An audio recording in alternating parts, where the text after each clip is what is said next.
एक पहाड़ी के नीचे रामगढ़ नाम का एक गांव था। गांव के सारे जानवर हरी घास खाने के लिए सुबह उसी पहाड़ी के ऊपर बसे जंगल में जाते और शाम होते होते घर वापस आ जाते थे। हर दिन की तरह लक्ष्मी नाम की एक गाय अन्य गायों के साथ उसी पहाड़ी के जंगल में घास खाने के लिए गई थी।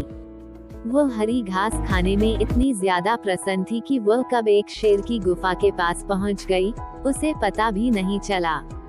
शेर अपनी गुफा में सो रहा था और वह पिछले 2 दिनों से भूखा भी था। जैसे ही लक्ष्मी शेर की गुफा के पास पहुंची, गाय की खुशबू से शेर की नींद खुल गई।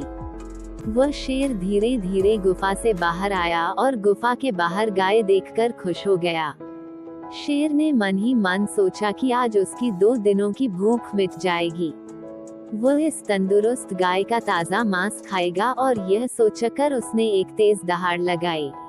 लक्ष्मी शेर की दहाड़ सुनकर डर जाती है। जब वह अपने आसपास देखती है तो वहां दूर दूर तक उसको कोई भी दूसरी गाय नहीं दिखी। जब वो हिम्मत करके पीछे मुड़ी तो उसे सामने शेर खड़ा हुआ दिखाई दिया। उस शेर ने लक्ष्मी को देखकर फिर से दहाड़ लगाई है और लक्ष्मी से कहा, मुझे 2 दिनों से कोई शिकार नहीं मिल रहा था, मैं भूखा था। शायद इसलिए भगवान ने मेरा पेट भरने के लिए तुझे मेरे यहाँ पर भेजा है। आज मैं तुझे खाकर अपनी भूख मिटा लूंगा। शेर की बात सुनकर लक्ष्मी डर जाती है। वह रोते हुए शेर से कहती है, मुझे जाने दो, मुझे मत खाओ। मेरा एक छोटा बच्चा है जो अभी सिर्फ मेरा ही दूध पीता है और उसे घास खाना अभी तक नहीं आया है। लक्ष्मी की बात सुनकर शेर हंसते हुए कहता है, तो क्या मैं अपने हाथ में आए शिकार को ऐसे ही जाने दूं? मैं तो आज तुझे खाकर अपनी 2 दिनों की भूख मिटाऊंगा।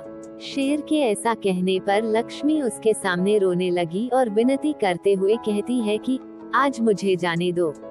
मैं आज अपने बछड़े को आखिरी बार दूध पिला दूंगी और उसे बहुत सारा प्यारा करके कल सुबह होते ही तुम्हारे पास आ जाऊंगी।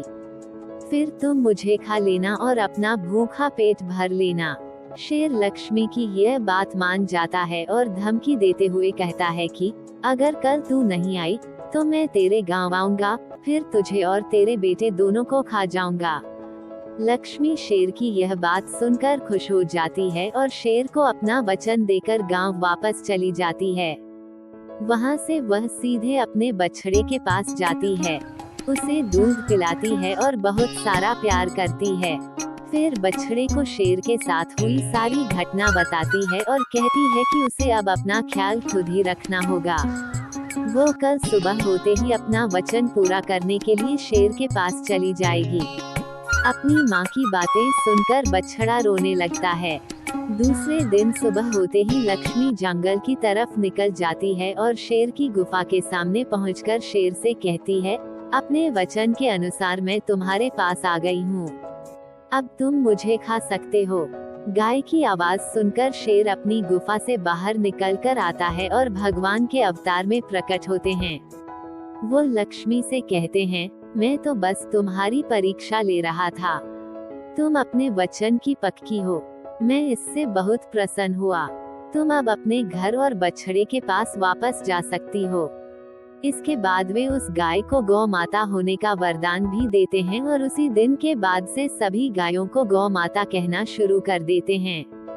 इस कहानी से ये सीख मिलती है, हमें जान की बाजी लगाते हुए भी अपने दिए हुए वचन को पूरा करना चाहिए। यही हमारे दृढ़ व्यक्तित्व को दर्शाता है।